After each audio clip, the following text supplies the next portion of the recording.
what was your first reaction to them calling our request unduly burdensome? Well, my first reaction was it's simply wrong. I don't think there's any significant burden, and it doesn't look like they've paid any attention to the public interest in disclosure, which the burden would have to outweigh before they could assert that exemption.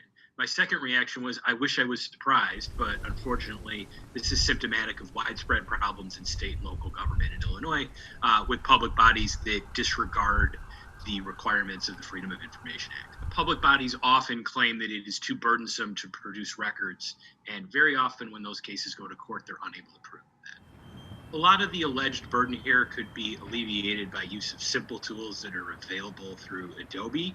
And even absent that, the work involved to just mechanically redact the same fields of information on 900 or so pages is trivial in compared to the importance of having transparency on this issue.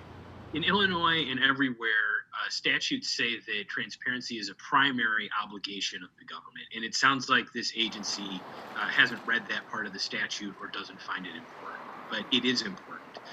It's vitally important that the public understand what the government is up to and be able to determine when government actors are not complying with their obligations and not acting in the best interests of the public.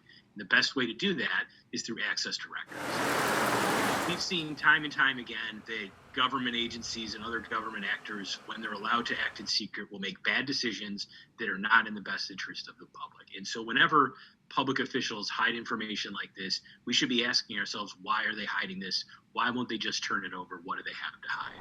I don't think there's any good faith claim that would stand up in court that it's too burdensome to redact the information off of these documents. I think it can be done easily. I've seen it done or similar things done by public officials and public agencies all the time.